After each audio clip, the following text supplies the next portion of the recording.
There, that's it.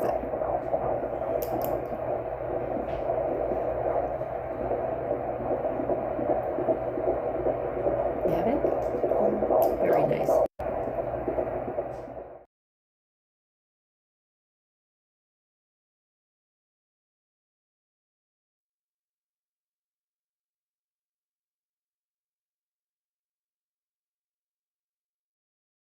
Today, I'm going to explain how the abortion pill works, which has been approved by the FDA to be taken up to the 10th week of pregnancy, although many abortion facilities use the pill off-label for weeks after that.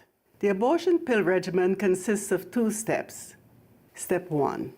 At the abortion facility or at home, the woman swallows mifepristone pills. Mifepristone blocks the action of a hormone called progesterone. Progesterone is naturally produced in the mother's body to stabilize the lining of the uterus. When mifepristone blocks progesterone, the lining of the mother's uterus breaks down, cutting off oxygen and vital nutrients to the embryo, who then dies inside the mother's womb. It is important to note that even after it has been taken, it is possible to stop the effects of the mifepristone and save the embryo if progesterone is administered.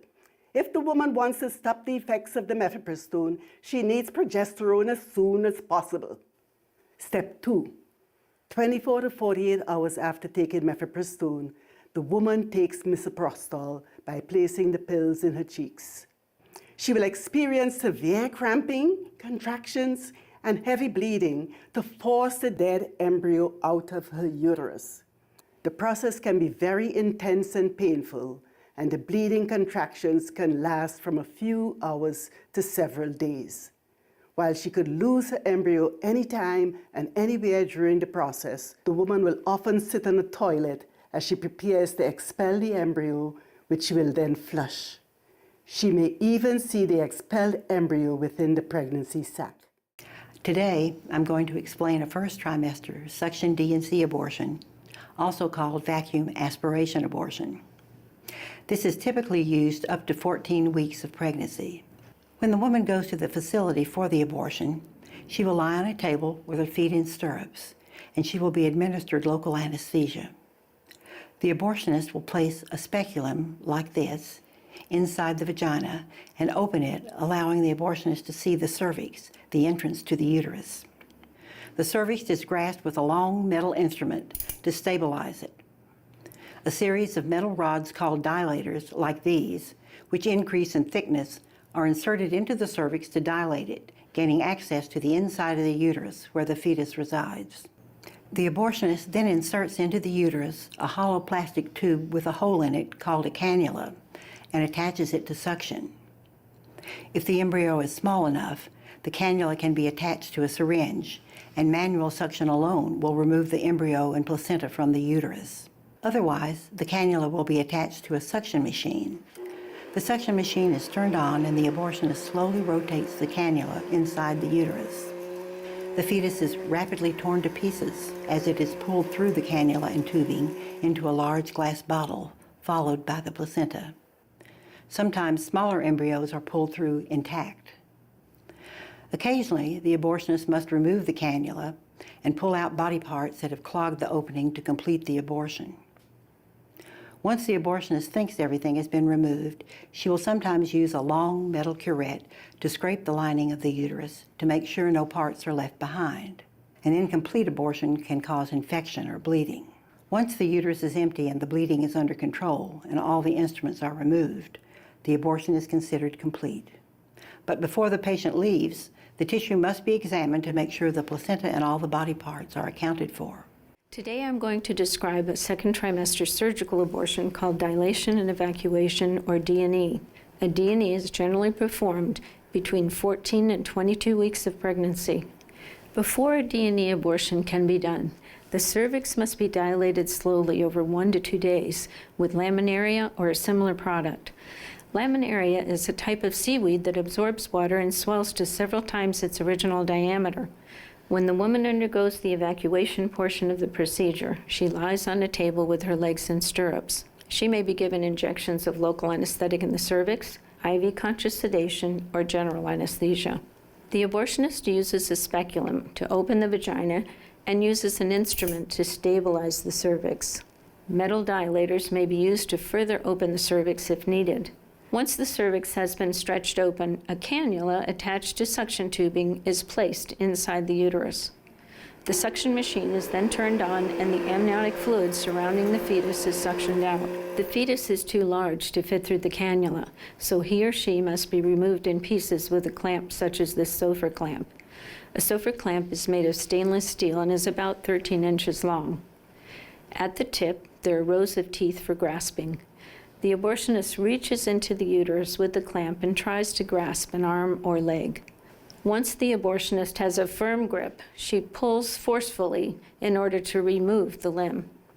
Piece by piece, the abortionist removes the arms and legs, followed by the head or the body, including the torso and pelvis, along with the intestines, the heart, and the lungs. The placenta is also removed. If the cervix has been overdilated, the body or even the entire fetus may be pulled out intact. Usually, the most difficult part of the procedure is extracting the fetus's head, which at 20 weeks is about the size of a large plum. The abortionist must open the clamp widely to grasp the head, and then crush it so that it will fit through the cervix. The abortionist knows he has crushed the skull when a white substance, the fetus's brains, leaks out through the cervix. The abortionist then removes the compressed head. Any remaining limbs, organs, bone fragments, or pieces of placenta not removed with the forceps are removed by scraping the uterine lining with a large curette or by reinserting the suction cannula. The abortionist then reassembles the fetal parts to make sure that there is nothing left inside the uterus, which could cause infection or bleeding. Today, I'm going to describe induction abortions, generally done from 22 weeks to term at 39 weeks. Because the child is so large and developed, an abortion procedure at this point takes 2 to 3 days to complete. And due to the risks and the need for monitoring, this procedure is generally done in the hospital or a surgery center. On day 1, mifepristone is given orally. Mifepristone blocks the pregnancy hormone progesterone, causing the lining of the uterus to degenerate, starving the fetus of vital nutrients and oxygen. Mifepristone alone doesn't necessarily kill the fetus, so fetal demise is often induced beforehand. This is often only done for babies 20 weeks or older. A syringe with a large needle is filled with a drug called digoxin. Digoxin is used to treat heart problems, but an overdose of digoxin will cause fetal cardiac arrest. A long needle is inserted through the woman's abdomen or vagina, and the digoxin is injected into the fluid surrounding the fetus under ultrasound guidance. The fetus doesn't die immediately, which is why this is normally done 1 or 2 days beforehand. For the drug to be more effective, the abortion doctor can also inject the digoxin directly into the fetus, targeting either the body, heart, or umbilical vein. Potassium chloride can also be used to induce fetal demise more immediately. The fetus usually dies within 24 hours of the injection of digoxin. If the fetus doesn't die within 24 hours, the injection can be repeated. Death is normally confirmed by ultrasound before the start of delivery. On day 2, 24 to 36 hours after the mifepristone, the woman is given misoprostol either orally or vaginally, causing her to go into labor. The misoprostol dose can be repeated every 3 hours up to 5 times. Usually, after 24 hours of starting the misoprostol, the woman will vaginally deliver the fetus. If the woman is having trouble delivering, she may be given a synthetic hormone called Pitocin to promote labor.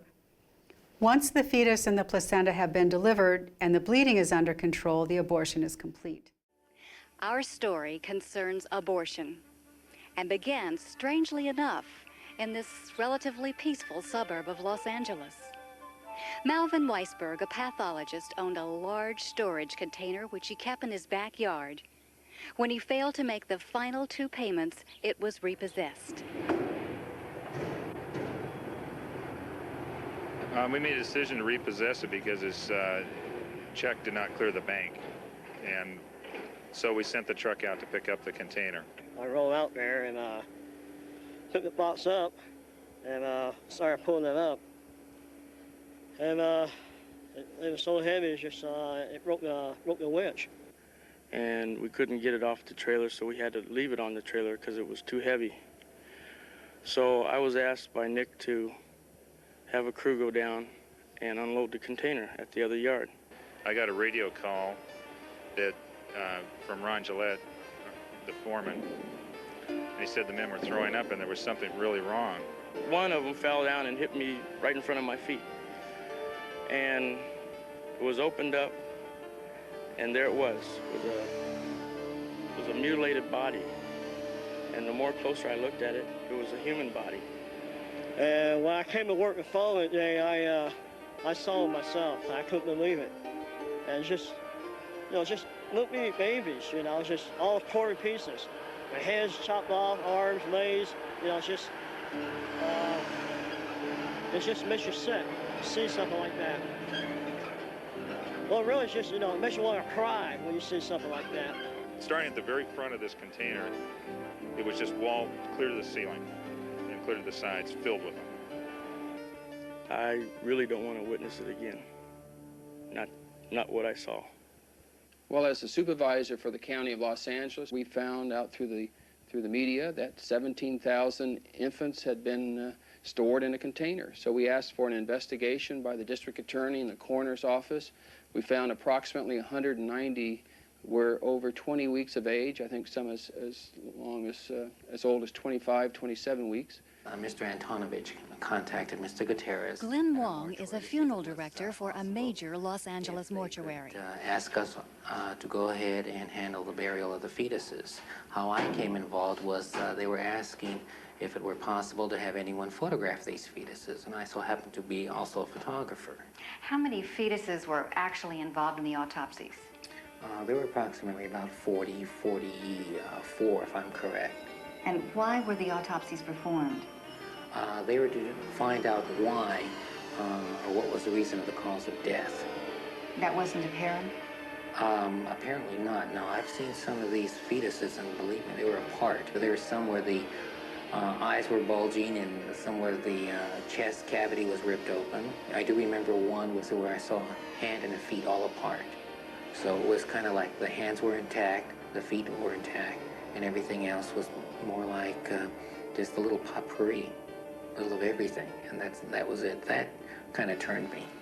Here we see the abortionist stretching the cervix very wide open. Dr. John Wilkie, who with his wife Barbara authored The Handbook on Abortion, described the dilation and extraction method used to abort many of the fetuses. Without any anesthetic, the abortionist reaches up into the womb and seizes part of the body of the baby, usually a leg or an arm, twisting and tearing, tears it off and away from the body of the baby. The baby, feeling pain, does not have any anesthetic.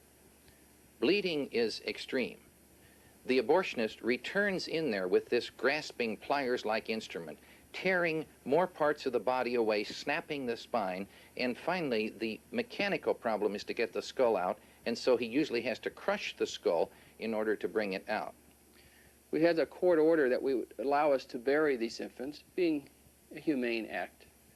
And the ACLU comes in again saying that this is just tissue. We want to incinerate them, and there's no need for a burial. Because if you had a burial, somehow that's going to create a problem. Problem for whom? And at that time, I think everybody there realized this was wrong, that it was really wrong.